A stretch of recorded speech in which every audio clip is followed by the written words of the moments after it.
Hello, everyone, and welcome to the Focus Group podcast. I'm Sarah Longwell, publisher of The Bulwark, and this week we're talking about the GOP's evolution on foreign policy. 1 year ago, around when Putin launched his invasion of Ukraine, I did a focus group of two-time Trump voters, and they were firmly pro-Ukraine. 1 year on, not so much. Only 29% of Republicans see Russia as a major threat to U.S. interests, according to a January Pew Research poll. That's down from 51% in March 2022. At that time, only 9% of Republicans thought we were doing, quote unquote, too much for Ukraine. This past January, that number jumped to 40%. The Iraq War also began 20 years ago this week. All of the Republican voters we talked to supported it 20 years ago, but now they are deeply cynical about American foreign policy. My guest today is Tom Nichols, staff writer at The Atlantic and professor emeritus of national security affairs at the U.S. Naval War College. He's also my good buddy. Tom, thanks for being here. Good to be with you, Sarah. Okay, I'm just going to ask you an open-ended question just to start, because you already tweeted and you already showed me your face right before we started the podcast to indicate that perhaps your reaction to hearing these voters was one of deep concern. But just tell me what you thought of the focus groups listening to these voters.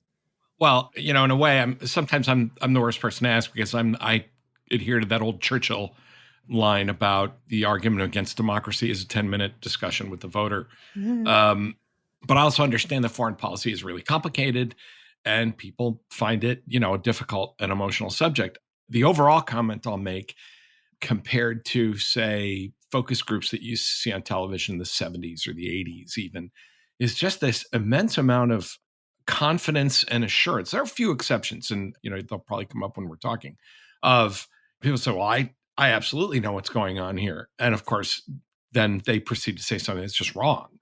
And so the information basis and the kind of epistemological certainty, those two things combined really worry me. And I think that's part of an overall phenomenon that's been a problem, in this country for years now.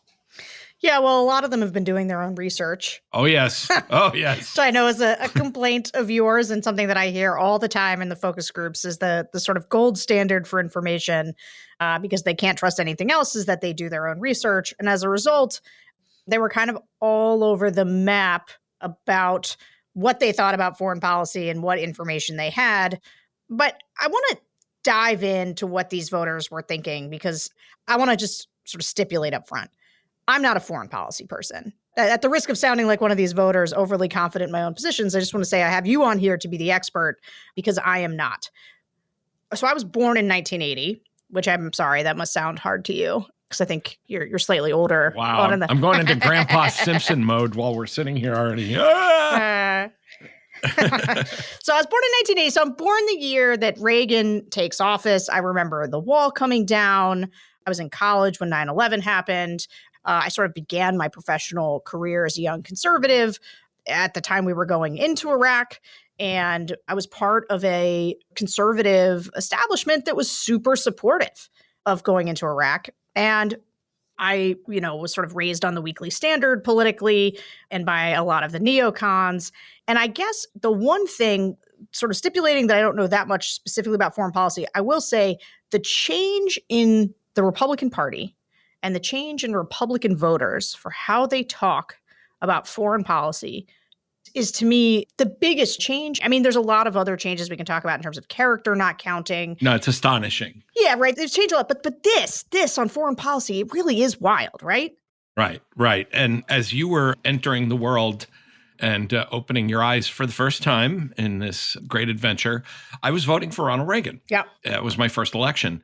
And I think when it comes to foreign policy, and in so many other things, but foreign policy especially, what's changed is that the party that I joined in the late 70s, which had this deeply confident, optimistic, very assured belief in America, even though by the end of the 70s, this was after Watergate, it was after Vietnam, all the tropes that are also true about how people didn't trust government anymore. The party of Reagan, as it was constituted in 80 and onward, believed in the shining city on the hill, that America could do great things, that we were more often right than wrong.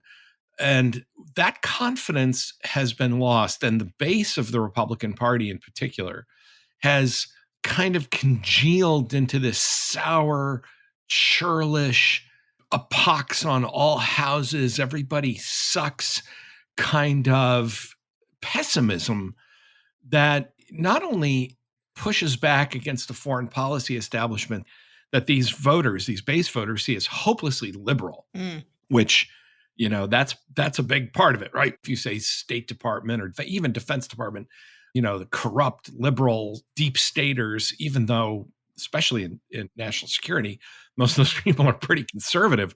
And so they've kind of resorted to this know-nothing isolationism with one horrible difference, which is that these are people that go to rallies that say, I'd rather be a Russian than a Democrat.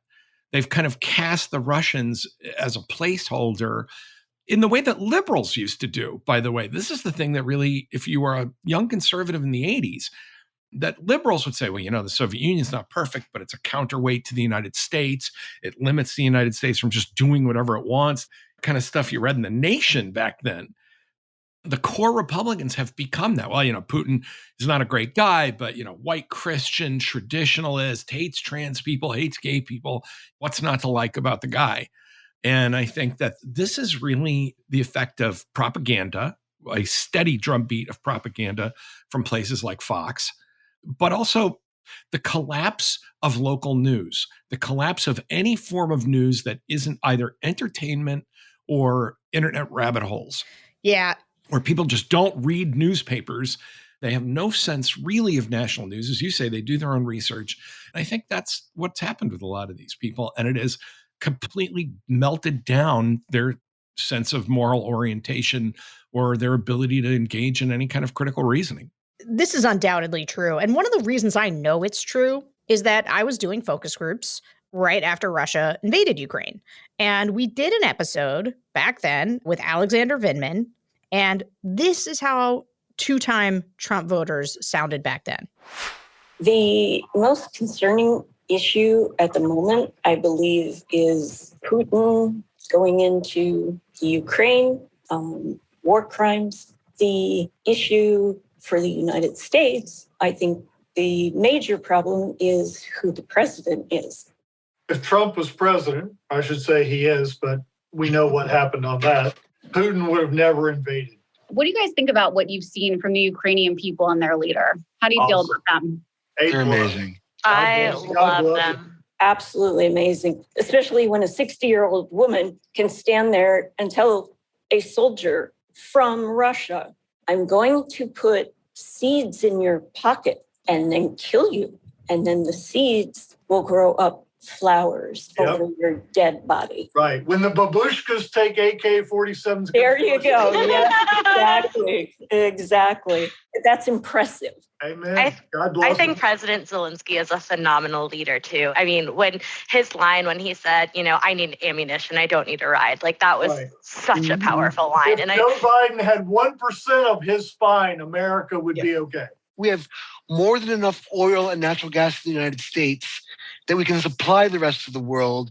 Nobody's got to get gas from Russia. Prices would come down here as a result. Open up the fucking pipeline. Oy. Okay. Now, I remember this episode really vividly. And the reason I remember it is because gas prices were really high. And a bunch of voters in that group said that they would tolerate high gas prices if it meant that we could defeat Vladimir Putin. That they'd be fine with it. And I remember at the time, Vindman was very sort of reassured listening to these voters that their instincts were in the right place. And I remember being like, I wonder how sticky that gas price thing's going to be. Right. And it turned out not very sticky. But more importantly, to your point about the media, these guys loved Ukraine back then. They wanted to get Putin and they wanted to help and they admired the Ukrainians. When we get to the next section about where people are now, suffice it to say it's different. And I think that your point about the media is dead on. There has been a relentless campaign to change how these voters view what's happening there. And it's working. No, it's totally working. But I guess, why do you think Tucker Carlson and the entire right-wing infrastructure It's still, to me, sort of gobsmacking that they've become, it's not too much to say pro-Putin. Oh, Like, what is happening? Why do they want to do this? boy, that is a gigantic subject. So with the caveat to everyone that I'm going to do this in shorthand, I think there's a couple of reasons. First of all, I think Fox in particular, its brand is we are the loyal, beleaguered opposition to the gigantic democratic machine that runs this country. And it's an attitude they took with them even when the White House and both houses were in the hands of Republicans. They are addicted to this notion that we are the plucky gorillas telling you the truth against this giant blob. And so, of course, because Biden and NATO are all in on this and helping Ukraine, it's not an interesting hour for Tucker to come on and say, hey, United States basically doing a good job. You don't keep people riveted in their seats with giant waves of cortisol and dopamine jolting through their brains with that. So some of it is just the kind of crazy showmanship that is meant to keep people angry and staring at the television until their eyeballs are dry.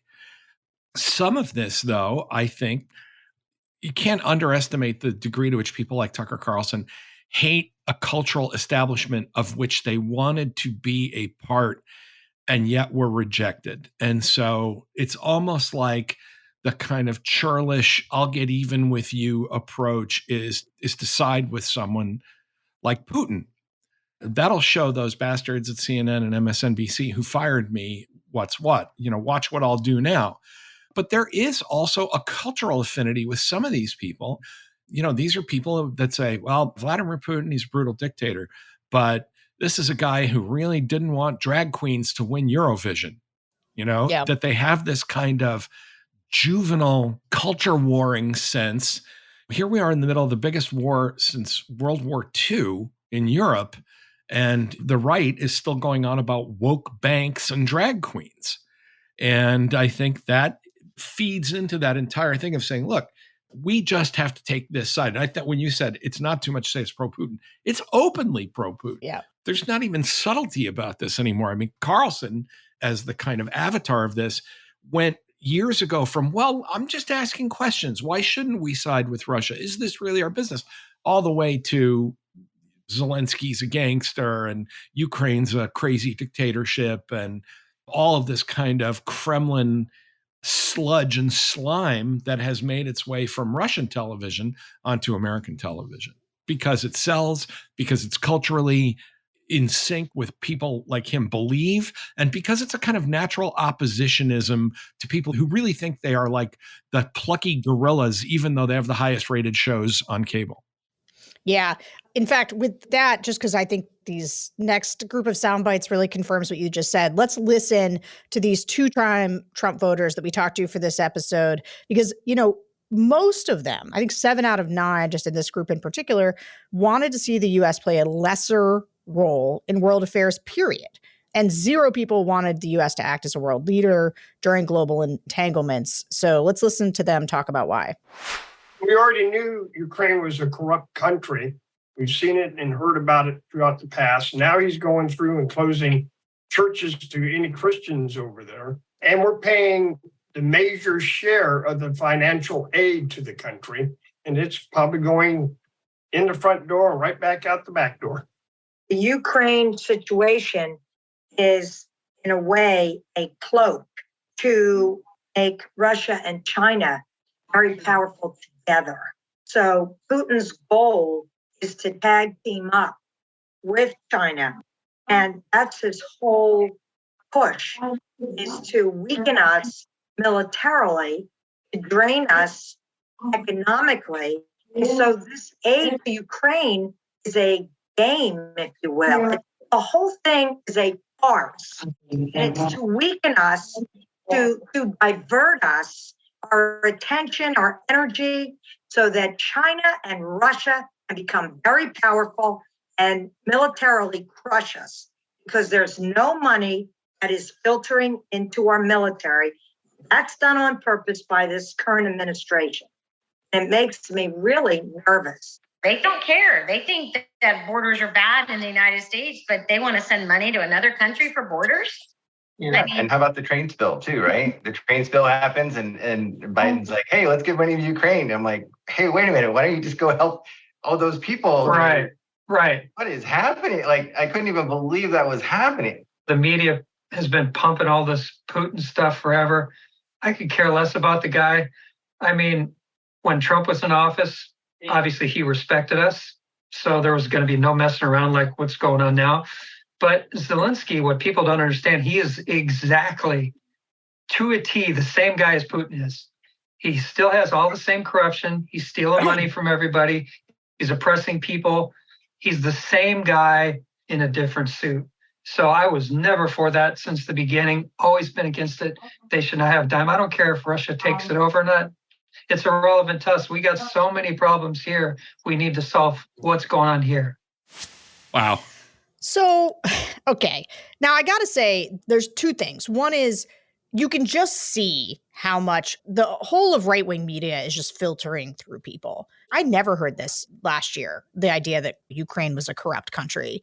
And one of those women seemed to be suggesting that we were diverting the money to Ukraine and that was like the goal of Russia and China. I know. So that they could like drain us of our money and then crush us. And we're too stupid to know that, I guess. I had you watch the one group, but this has been coming up over and over and over again. And we don't ask a ton about foreign policy, but we often just ask people, hey, what do you think about what's happening in Ukraine? And we've just seen it evolve over time. And the number one thing that comes up is this idea of we've got too many problems here. We've got a border issue. We've got an education issue. We're not taking care of our own people.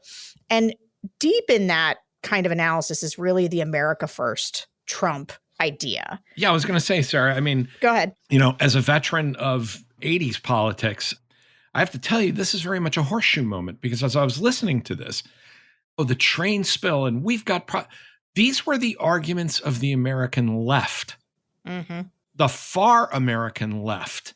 Why are we sending money to NATO and, to fight the Soviet Union that has no interest in us? If we just leave them alone and Reagan's going to take all that money from our schools and our towns. And I mean, I'm listening to this and I'm saying, holy crap, this is 1984 all over again, but from the far left. And it really proves the horseshoe theory that if you just go far enough to the right, you will come around to the left and vice versa. If you go far enough to the left, you will sound like a rightist. And I took a couple of notes while that clip was going. By the way, of all the things people believe, this was also, I don't know if you'll play this clip, but there were at least two people in there who think we've been in Afghanistan for 30 years. Yeah. Which is off by a full decade. And it was twice, two people. 30 years is just too long. Yes, I agree. Good thing we weren't there for 30 years. But there is that confidence again. These are things everybody knows. Everybody knows they're shutting down churches. Everybody knows the money is going out the back door. Everybody knows that they're trying to drain us. Again, not even bothering to read the news, that this tiny fraction of American weapons and aid has now been used by the Ukrainians to destroy like the bulk of the Russian armed forces at this point. But glued to cable, glued to internet newsletters, glued to YouTube. And I don't know how you break through that. I think the reason you didn't see it when the war broke out is that there was just so much video and so much obvious shock at what Putin had done that it was really hard to just kind of stick your head in the sand. And it took a while for all of the kind of American propagandists to regroup. That I'll get off this particular soapbox, but from watching the way I interact with people on social media, I'm all for putting everything that happens, putting it on blast. I would love to take nothing but an hour of RT the way Julia Davis does and show these Russians saying, we should nuke Ukraine, we should nuke Georgia, we should destroy London, we should attack the Americans, and just put it on there all night. Because, and I keep thinking this watching these focus groups, is that if you walked in there and said, look, here's what the Russians are doing, here's what they said, you'd get, well, I don't know that.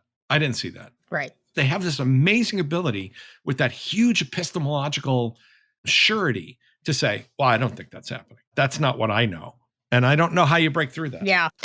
Well, this comes down to the theory that I talk about all the time, which is the Republican triangle of doom, which is the toxic and symbiotic relationship between the right-wing infotainment media, the politicians, and the voters. And this, to me, is a perfect example of how it works and how they sort of mutually enforce to push people more and more into a radical place. See, when I heard people a year ago, actually one of my shticks that I can't let go of is the fact that, I like people. I think that they're good generally. And I thought that this was is your first mistake. I know. You and I don't agree on this. But here's the thing, last year when I was listening to them talk about Ukraine, their instincts were all correct. It was to root for Ukraine. You heard the woman in the first clip talk about the old lady that was giving the Russian soldiers the sunflower seeds so that when they were killed, sunflowers grow in their place. And people loved that. They thought it was badass. Ukrainians were on the side of righteousness. And then you watch the right-wing media. And I think for some of the reasons you say about you can't say anything nice about Joe Biden. So basically, some of it's just negative polarity or negative polarization. We got to be against Joe Biden. And so we're going to side against all his foreign policy decisions to support Ukraine. And so now we're sort of weirdly pro-Russia. But you can just see how their instincts were right, these people. And it was the right-wing media working on them over this past year that has now brought them to this place. And I think sometimes I have a more charitable view maybe than you do to some degree, because they didn't come up with that stuff on their own. There's a poisonous right-wing infotainment media that is feeding it to them to keep them mad, as you say. But let me just say, all joking aside, I am a humanist, and I'm just less optimistic than you are. Neither of us can begin to match our friend Jonathan last, who is the Prince of Darkness. So in the big scheme of things, I'm somewhere slightly more optimistic than Jonathan, definitely less optimistic than you. But here's what I think is going on that you're missing about this. Yes, people, their natural instinct at that moment, because it's interesting and it's exciting and it's got a moral clarity to it. And so they kind of bandwagon onto that. But I think one of the things I saw reviewing the focus group footage is that this is part of an overall American thing, which is that you can see that these are folks that have a kind of restless dissatisfaction in general. And they're looking to stick that onto something. Mm-hmm. You know what I mean? I do. Yeah, I'll put up with high gas prices. And then it's what the fuck? I hate gas prices now. It's something goes by and they say, yes, that's the thing I'm mad about. Oh, this new thing, that's it. That's the thing that I'm really mad about. And the problem is that I think, and I've been more and more inclined, I'm just going to plug my book here and say, ever since I wrote Our Own Worst Enemy, I've been more and more inclined to say this is part of just a kind of spiritual and civic emptiness that people are looking to blame on something. And so they kind of go, and it's happening to people on the left as well, but the American right in particular, because of their location, because of their declining demographics, their rural location, et cetera, they're saying, I am very unhappy with the world and somebody or something is to blame. So let's see. You know what it is? It's that weird guy in Ukraine who's just like Putin because everybody sucks. It's, if only Joe Biden wasn't jungled up with the oil companies, he'd open up the strategic reserve and gas would be $1 a gallon again. That kind of stuff. And I think, again, as you point out so cogently, there isn't a media, politics, entertainment ecosystem that says, hey, we understand that feeling you have. We will enable that. We will give you all the rationalizations you need. And all you have to do is sit your ass in that chair for 2 or 3 hours a night and buy pillows. Yeah, this is why when I think about who I blame, this is me and JVL's most fundamental disagreement. My Jonathan Last, who you bring up, my best friend and podcast partner. Tucker Carlson knows better. The Fox News brass knows better. We know that they lie. He doesn't care. No, I know he doesn't care. I know he doesn't care. But that's my point is I guess that's who I reserve just my ire for, especially because I read your book and I thought your book was great. But the thing, I see it in people and there's a loneliness yes now. And a lot of these voters are older And the world, even though it feels like it's gotten closer with social media, whatever, they are just more and more isolated, and they are looking for community. And they find community in all being mad together about the ways in which the world has sort of done them wrong and their grievance, and somebody else is getting this or that. And I guess that's why I just always sort of feel compassion. Like, it sounds like a terrible life to sit in a chair and watch Tucker Carlson and just be mad. Okay, but I will try and mediate between you and Jonathan, because I think you're both right. But on the other hand, as old school conservatives, all three of us, whatever happened to human agency? Yeah, no, personal responsibility. I agree. It's another one of those big shifts in the party. Agree. When I think of people who sit there and just stick that electrode in their neck every night, right? This kind of comes back to an argument like about, say, drug abuse, right? They say, this is terrible. These people are addicted to this thing that's killing them. And you get some people who do the tough love stuff of saying, well, they should just say no. You get the Nancy Reagan, just say no. And that's the equivalent of, me and Jonathan saying, here's an idea, turn the goddamn television off, change the channel. But as you point out, this is also a sense of community. I had an argument with an old friend from my hometown. I went back and he was just spewing all this nonsense. And I said, where are you getting this? And he said, Hannity, he's the man. And you could see that, like, my old buddy, he was like, Sean Hannity was his new pal. Yeah. Like, this is the guy. He works in the restaurant business. He works long hours. His TV's on at night. And Sean Hannity is his pal. I've talked about other friends from my hometown and from school that I've had these disagreements, my late brother. But in this case, I said, look, you once said I was your smartest friend. And I said, you can believe me or you can believe Sean Hannity. And you could see him kind of going, oh, wow. I don't see you very often. Like in his head, I think he's like, I don't see you very Sean often. every night. I see Sean exactly, Sarah. That's exactly. I see Sean every night. And, I see you, at Christmas and Easter.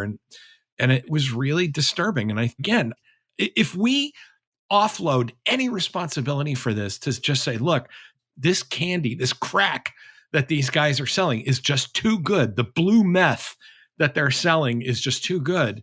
Then we really have to give up on democracy, because the answer to that is paternalism, to say, okay, these people simply have no human agency.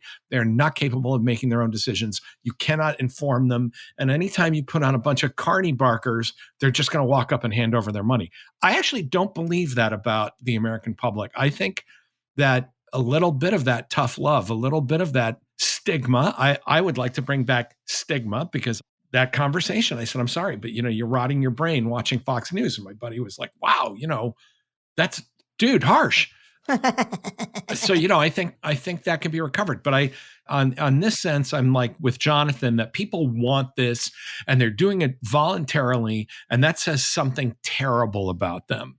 But with you, I agree. They are lonely. Even though we are a closer society because of the internet, that closeness is artificial. Yeah. It's all plastic. It's electronic closeness, but it's not actually the shaking hands with another human being and looking into their eyes and having a conversation. And so these people are terribly lonely. They're scared because they think, as one of my friends once said, they think they're on the wrong side of the evolutionary roller coaster. Yeah. In terms of where their towns and way of life are going. But I'm sorry, but that's when I go back to being a hardliner. I'm saying, I'm sorry, I know you're scared. I understand change is scary, but that's not an excuse for siding with psychopaths, seditionists, insurrectionists, and the goddamn Kremlin. Okay. Not enough. Okay. So, all right. So, okay. You wrote a couple weeks ago about the candidates' responses to Tucker Carlson's questionnaire, right? And we read those statements to our present day group. And unsurprisingly, they liked a lot more of the isolationist policy statements from Trump and DeSantis, a lot better than those from Mike Pence, Nikki Haley, and Chris Christie. Here's the thing. So it's not just the media and that the people believe the media, right? What we saw, now I know that there's been a cleanup on aisle 2024 here for Ron DeSantis. And he's trying to walk back a little bit of what he said. But like the toxic and symbiotic relationship between the voters, the elected officials, and the right-wing infotainment media, like DeSantis absolutely knows better. And he has decided to call it a territorial dispute. He's following the voters right? He's allowing the right-wing infotainment media who has poisoned the minds of these voters, and now he needs them to vote for him. So he is now saying that he wants to be more isolationist. This is just a territorial skirmish, that the U.S. doesn't have any vital national interest in it. And what does that do? It creates another layer of people who also would know better or who would be inclined toward taking a harder stance against Russia. And it turns them into people who are like, well, I'm a DeSantis supporter. And the two main people who represent the Republican Party now say that doesn't matter to us. We should just stay out. That has an impact, right? Yeah, and so, but I think part of it is that they're following Trump. I mean, look, I really believe that at this point, the Republicans, and I've said this many times, they're a post-policy. They're not even a party. They are a movement. They're a post-policy movement. If Trump came out tomorrow and said, I've been thinking about it, Putin, bad guy, accordion hands start flying, right? Putin's a bad guy. We got to take him out. I'll take this guy down. They'd be all in. I mean, I really think we've proven over 5 years that Donald Trump can whipsaw back and forth 180 degrees and people go with him simply because that is their, that loneliness again. It's like, well, this is my tribe. Trump is my big daddy. And if Big Daddy says, we're going to do it this way, we're going to do it this way. And proof of that is look at the way he has turned on a dime about DeSantis and about things like COVID responses. I mean, Trump sounds like Fauci at this point, right? It's like Florida had this terrible COVID response and all these people died and he shut down things and then he didn't and he opened them and people are going, yeah. And I'm like, oh my God, you guys have the historical memory of a tree squirrel. And I think that's simply because of kind of a cultish identification. So I think that's a big part of it. I think DeSantis is a candidate of the donor class. When he stepped on that rake about, it's territorial dispute, I assume that he got angry phone calls from people saying, what the hell are you talking about? And so he had to clean this up. Even before he tried that, DeSantis is in free fall. Trump gives people this moral theater, right? DeSantis bad, me good. Ukraine terrible, Putin okay, back and forth. And they go, okay, these are, again, people that are adrift and looking for somebody to latch onto and to hang that vague sense of emptiness and frustration on. And I think that that's what's going on here. Okay. I'm going to disagree that DeSantis is in free fall. I think that is too strong a statement. I want to let that just hang out there, in my opinion. Fair enough. Okay.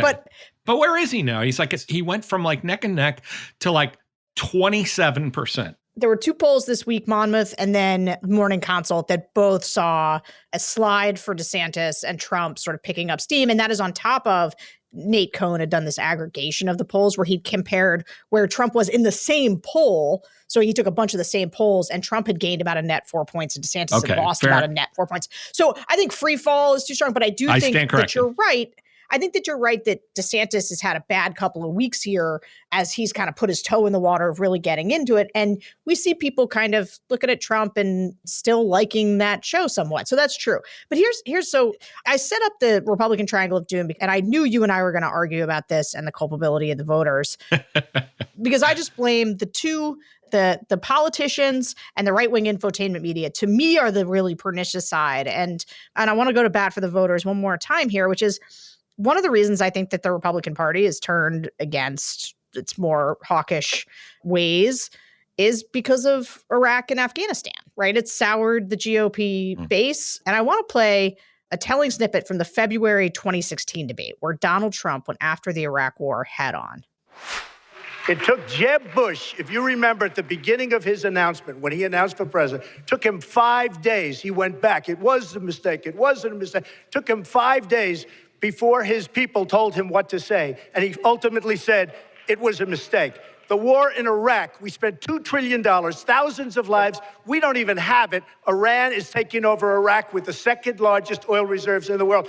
Obviously, it was a mistake. So George Bush made a mistake. We can make mistakes, but that one was a beauty. We should have never been in Iraq. We have destabilized the Middle East. But so you still think he should be impeached? I think it's my turn, isn't it? You do whatever you want. You call it whatever you want. I want to tell you, they lied. Okay. They said there were weapons of mass destruction. There were none, and they knew there were none. There were no weapons of mass destruction. All right.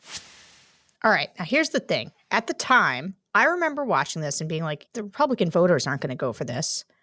And that was one of the early indications of just how much I didn't understand what was going on with Republican base voters, because he was talking in a language that they agreed with. Like, you guys lied about this. This is wrong. I mean, it was one of the reasons nobody wanted Jeb Bush.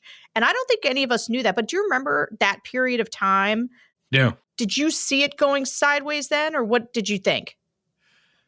This is the classic time where all of us on the right look back and say, which was the moment you thought was going to kill him? And I thought it was the John McCain thing. So by this point, I figured he could just drop his pants and start ranting in Russian and it wouldn't matter. But again, what really strikes me, listening to that clip then and now, I'm like, wow, so Donald Trump is basically Dennis Kucinich now. Yeah. It's one thing to say, yeah, the Iraq war, poorly executed, a screw up, a good attempt by a misguided administration. But, among Republicans, and I don't expect Democrats to talk that way, but certainly among Republicans, that's what you would have expected. And instead, it's like, wow, when did Ralph Nader wander into this debate? And again, I think the reason he got away with it was not because of anything about Iraq specifically, with the possible exception that a lot of military families in the Republican Party, and I'm sure a lot of the people who were there or their families or new people, they were the people who bore the burden. So let's, with that caveat aside, that perhaps that resonated with them. But nonetheless, I think for a lot of people, the real code underneath what Trump was saying is those smarty pantses far away made decisions that you didn't understand and didn't want to be involved in. And I'm running against an establishment. Of course, now I come back to my culpability of the voters issue. Trump is standing there saying, these people did something, and in my mind, I'm adding that you all consistently, especially Republicans, that you all consistently supported, that you were all pretty good with. One of the most controversial things I wrote in the last year was when I basically blamed Afghanistan on us, on the people. How much effect did Afghanistan ever have on an election after 2002? Congressional, presidential, nothing. It wasn't there. People say, oh, Afghanistan, we got to, but gas prices. And I mean, it just wasn't there. And all of a sudden, they watched Trump and they got a signal about what to be mad about. They said, yeah, that's it. That's what I'm mad about. I'm mad about Iraq. I do not agree with this. I do not agree with this. I think he was tapping into something that existed, which was a disillusionment, people being exhausted by being at war for, at that time, it had been a long time. I'm pushing back there, Sarah. People were not at war. The U.S. military was at war. That's true. I take your point that they didn't have to engage day to day, but whenever somebody would get reminded, they would be like, why are we still doing this? Well, okay, why are we still doing this? Then, you're going to vote for Barack Obama. He's going to do a full pullout. Oh, wait, if he does that, he's a coward. So he's not going to do it. Well, I can't believe we're still there. Okay, well, we'll elect Trump. He's going to get us out of there. Well, we can't just get out of there. The problem was that the American public was Goldilocks about this from the beginning. Get us in there and do good stuff. And if you pull out, you're a complete weenie. Even now, love or hate Biden, pulling out of Afghanistan, the way he did it, it was a complete mess. And I wrote a piece at the time saying this was a mess. On the other hand, it was what people wanted him to do. If you listen to these groups and if you look at the polling, get us out of Afghanistan. But what they really meant was get us out of Afghanistan in a completely cost-free, non-painful way that doesn't leave anything in the hands of the bad guys. That's not a real option. That's not the real world. That's magical thinking. And what's the new line on Joe Biden? That he's a wuss, that he's weak, that he doesn't fight back. This is an argument you cannot win. I wrote a piece about the Iraq War 2 days ago, and people mostly from the left have been bombarding me, but I keep pointing out, okay, the war went sour. What was the response of the American people? They reelected George W. Bush with 3.3 million extra votes. At some point, you have to just step back and say, I understand your anger about this issue, but what is it that you wanted your government to do? And how did you express that through voting? And I'll draw one international parallel here. Oh, Brexit. We've never wanted to be in the European Union. Okay, but you elected government after government after government that kept you in the European Union, and you never really insisted on it. And you finally did it by stumbling into a referendum that was a razor sharp thing. And now you're full of regret. And now you just want somebody to blame. And I feel very strongly if Bush had said, as I'm leaving office, I'm firing Rumsfeld, we're going to get out of this, we're going to draw down. But the American public didn't want to do that. They kept saying, well, as long as it's not dangerous. Well, it is dangerous. Foreign policy is dangerous. And they didn't want to hear that, Sarah. They didn't want to hear about costs. So I think that might be true to some degree, that they did want to get out of Afghanistan with a lot fewer casualties and not feeling like we were abandoning. It was a horrible thing to watch. And and people didn't want that on there. As it was always going to be, no matter who did it. But here's the thing where I think you know a lot about foreign policy. I'm like slightly more sympathetic to them because I have always been somebody who like just cares more about domestic policy than foreign policy. And I might know more than the average voter, but like, I just think you come from a perspective where you know all of this stuff. Like you're an expert in it. They don't know any of this stuff. And like, where are they supposed to learn about it? They're going to learn about it from because they have family members who are in the military. You hear this in the groups. I'm gonna get to the groups here where some people who had perspective on it had it because either their kid was in the military or they themselves had served in the military. Otherwise, they're relying on people that they trust to tell them things. And I think that it is... No, that's where I disagree. I'm sorry to interrupt. That's okay. Go ahead. No. Go ahead. So what I was going to say here, the thing that occurred to me as you were saying this, there is a person in your focus group I kind of admired because she's like you on this. She said, look, I don't know a lot about this stuff. At one point, your host said, who feels, that they don't know enough about these issues to reach really firm conclusions? One person raises her hand. One. And you, to your credit, you're saying, look, I'm an informed voter, but I really don't know a lot about this stuff. The rest of those people in these focus groups are like, well, of course it's because we're just exporting heroin to get money for black ops. Somebody did say that. That came up. No, I know. Somebody did say that. And I'm like, okay, I'm sorry, but there has to be at least a natural curiosity to say, okay, what actually is happening? Why are we there? And the thing that flashed in my mind, some years ago, I was on a panel with Dan Balls from the Washington Post, and a guy stood up in the audience and he said, why don't you guys in the press write more explainers about stuff? And Dan, very quietly, without missing me, he said, we do. You don't read them. Yeah. And so if it's not on TV and it's not fun and interesting and engaging and dramatic and visual, then people just tune it out. When the Washington Post did that book on the secret history of Afghanistan, my head kind of exploded because as I was reading all this stuff, I'm like, if you had been reading a newspaper for 10 years, you already knew almost all of this stuff. And what they're really rebelling against is not more information. It's information that is boring. Let me tell you what I always tell everybody, listening out there, government and even foreign policy is boring. Yeah. It's dull. And people have gotten used to the idea that nothing should be boring. And so they say, well, I know what's going on. We're selling heroin to fund black ops. I know what's going on. We're in bed with a Nazi dictator who's a Jew. I'm in this Marvel Comics universe where, everybody's an interesting weirdo villain. And yes, I know a lot about foreign policy, but as a moral issue, I don't have a huge amount of certainty about some of these things. I mean, 20 years later, I just wrote a piece kind of saying, geez, I thought the Iraq war was the right thing to do, but my God, we screwed it up and people got killed, for nothing.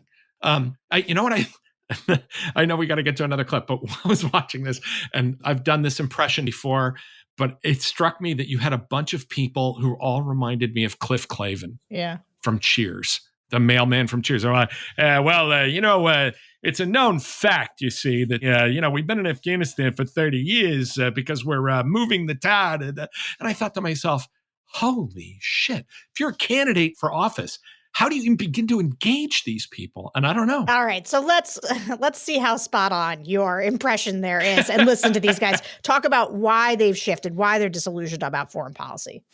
The turning point was when I started to ask questions. And I was being demonized for asking questions. And that was the turning point. When it was like, oh, well, why did we do X, Y, Z, ABC? Or, why weren't there plane parts in front of the Pentagon? Like various little things like that. And then all of a sudden, it started arguments and things. And I thought, whoa, arguments? I was just asking a question. I mean, if it's all true, then where's the answer? Anyway, that was a big turning point for me that got me down this road of questioning everything. Like, oh my gosh, I don't even know what to believe anymore. And then we find out that we got into Iraq based on all these lies. And it's like, wow, now what do we believe? I don't know. I know bin Laden did what he did and everything, but there's not one single American life I would trade for that idiot. So all those Americans that died pursuing that idiot, we could have done it with drones. I mean, there's a million ways we could have handled that differently. And it just sickens me that all those kids died for nothing. They entered Afghanistan without having any real exit plan.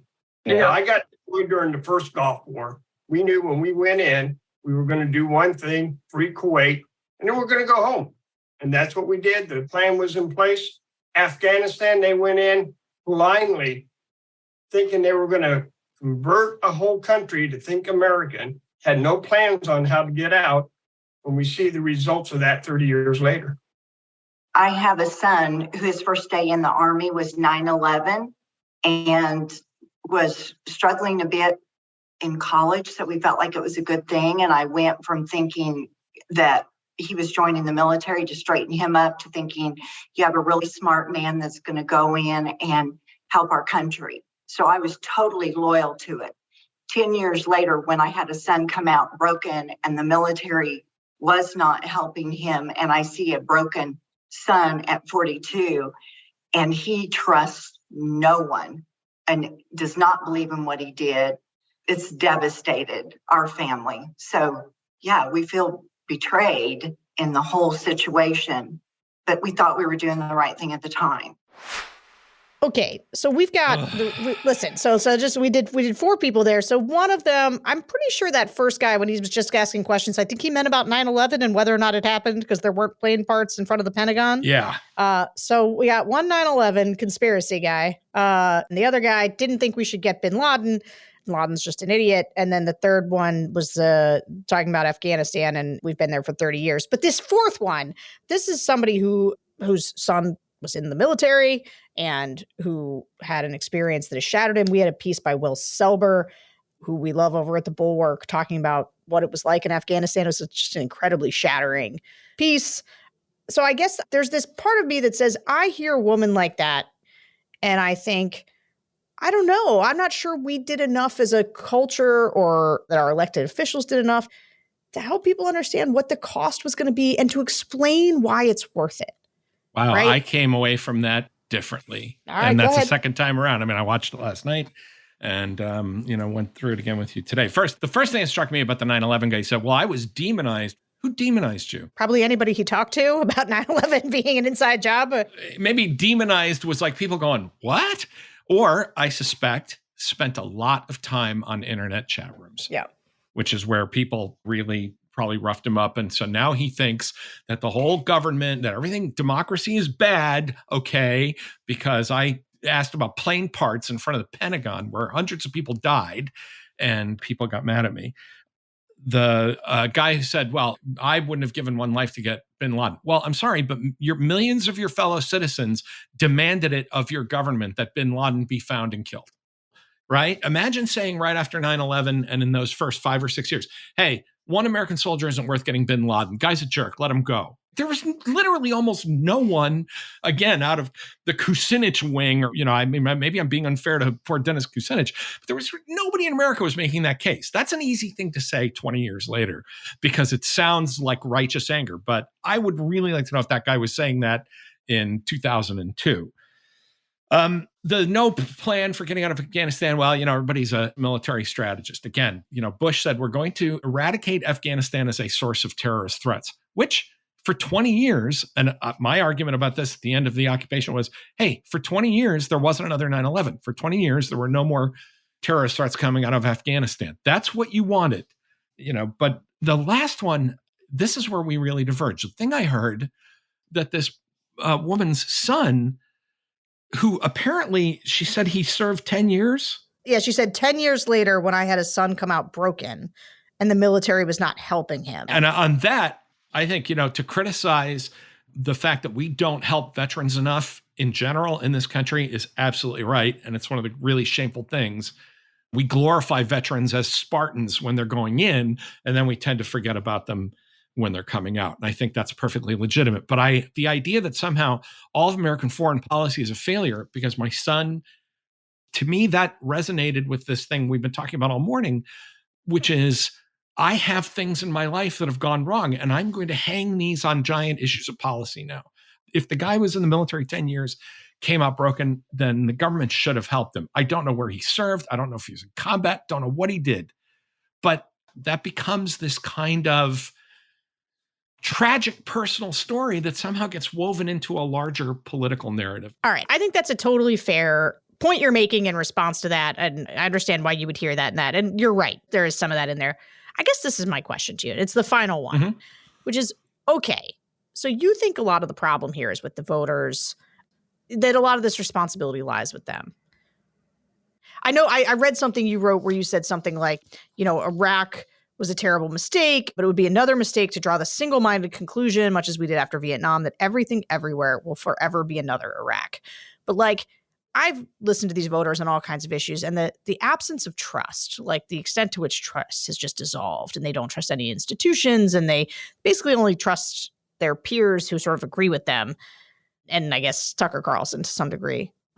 What do we do? What is the solution if there's going to be Tucker Carlsons and an entire infotainment media system and politicians who know better are going to pander to them and tell them yes, let's have this isolationist foreign policy.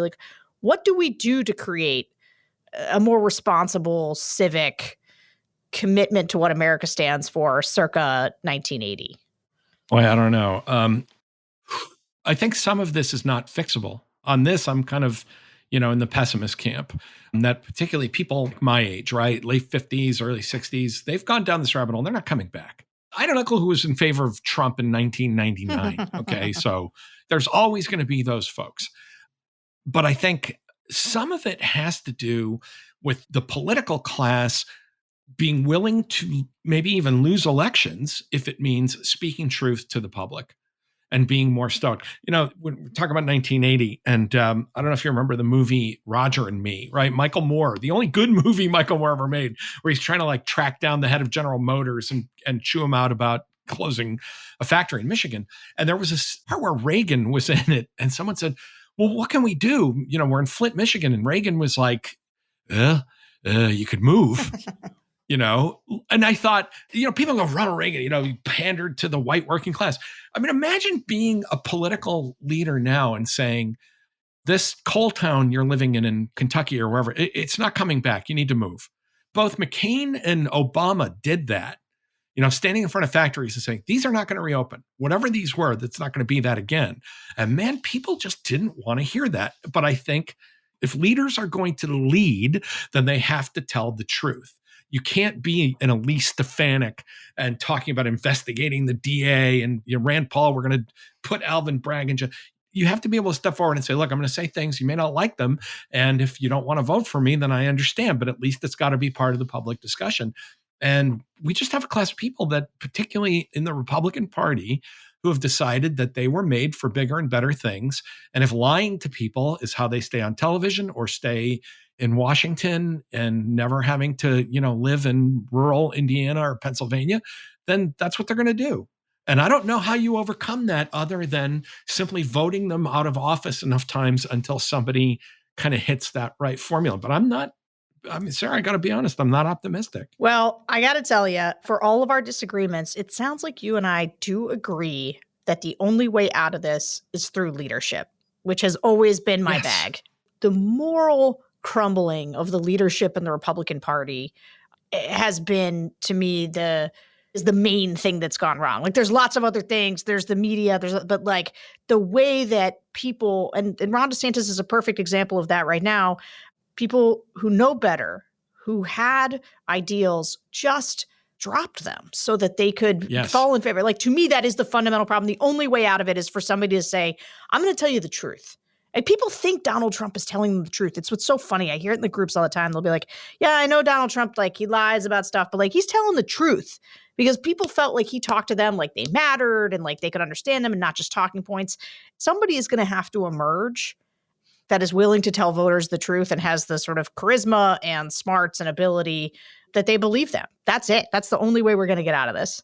I think you're absolutely right that this abject moral cowardice and collapse of leadership on the part of the Republicans, we need to say to them, you know better. But I just think we have to add to that, turning to the voters as well and say, and so do you. deep down, you know better than this. You are better people than this, and you used to be, and you can be again. Tom Nichols, thank you so much for joining us. Thanks to all of you for listening to the Focus Group podcast. Please go rate and subscribe over wherever you listen to your podcasts. This is going to be our last episode for this season. We're just going to take a couple months hiatus here until we get deeper into the primary. I wasn't even going to do this episode. We were going to end on the culture wars, but I just kept hearing so much Ukraine stuff. I really wanted to make you listen, Tom, to what these voters were saying. So I appreciate you doing this sort of bonus episode with me. And I will let everybody know when we're back, probably around May or June. See ya.